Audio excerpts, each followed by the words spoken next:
ಅವತ್ತು ಕುಟ್ಟೋ ಕಲ್ಲು ನಿಮ್ಗೆ ತೃಪ್ತಿ ಕೊಡ್ತಿರ್ಲಿಲ್ಲ ಅಂದ್ರೆ ಚಿಕ್ಕದಾಗೆ ಶುರು ಮಾಡಿದ್ದು, ಕಷ್ಟದಲ್ಲಿ ಶುರು ಮಾಡಿದ್ದು. ಇವತ್ತು ಈ ದಿನ ದೇವರ ಮೂರ್ತಿಗಳು ಮೂಡುತ್ತೆ ನಿಮ್ ಕೈಯಲ್ಲಿ. ನಿಮ್ಗೆ ಎಷ್ಟು ತೃಪ್ತಿ ಕೊಡ್ತಾ ಇದೆ ಸರ್? ತೃಪ್ತಿ ಅಂದ್ರೆ ಮನ್ಸಿಗೆ ತೃಪ್ತಿ ಇದೆ. ದೇವರ ಮೂರ್ತಿಗಳು ನಿಮ್ ಕೈಯಿಂದ ಮೂಡ್ತಿದೆ ಅನ್ನೋದೊಂದು ತೃಪ್ತಿ ಇದೆ ನಿಮ್ಗೆ ಅಲ್ವಾ?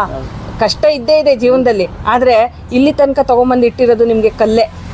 ನಾನು ಅದೇ ಮೇಡಮ್ಗೆ ಹೇಳ್ತಾ ಇದ್ದೆ, ತಲೆಗೆ ಹಾಳಾಯ್ತು ಕಷ್ಟ ಆಯ್ತು ಅಂತಂದ್ರೆ ಎಲ್ಲಾರು ತಲೆ ಚಚ್ಕೊಂಡು ಸತ್ತೋಗೋಣ ಕಲ್ಲಿಗೆ ಅನ್ನೋ ರೀತಿನಲ್ಲಿ ಮಾತಾಡ್ತಕ್ಕಂಥ ಜನಗಳು ನಾವು. ಆದ್ರೆ ನೀವು ಕಲ್ಲಲ್ಲೇ ನಿಮ್ಮ ಜೀವನನ ಕಟ್ಟಿ ತೋರಿಸ್ಬಿಟ್ರಿ ನೀವು ಜನಗಳಿಗೆ. ಎಂತ ಅದ್ಭುತವಾದ ಒಂದು ಜೀವನ ಸರ್ ನಿಮ್ದು. ಕಲ್ಲಲ್ಲಿ ಹೂ ಮಾಡಿ ತೋರಿಸಿದ್ರಿ, ಕಲ್ಲಲ್ಲಿ ಹೂ ಮಾಡಿ ತೋರಿಸಿದಿರಾ, ಮನಸ್ಸನ್ನ ಮಾಡಿ ಅದನ್ನ ಜೀವ ಕೊಟ್ಟು ತೋರಿಸಿದಿರಾ. ನಿಜವಾಗ್ಲೂ ಮಾತಾಡಂಗಿದೆ ನಿಜ, ಅದನ್ನೇ ಮಾತಾಡಿಸ್ತದೆ. ಕಲ್ಲೇ ಮಾತಾಡತ್ತೆ, ಕರೆಯುತ್ತೆ. ಕಲೆ ಕಲಿತದೆ, ಕಲೆನ ಕೊಲೆ ಮಾಡು ಅಂತಾರೆ. ಹೌದು, ಕೊಲೆ ಮಾಡಿ ಕಲೆನ ಉಳಿಸಿದೀವಿ.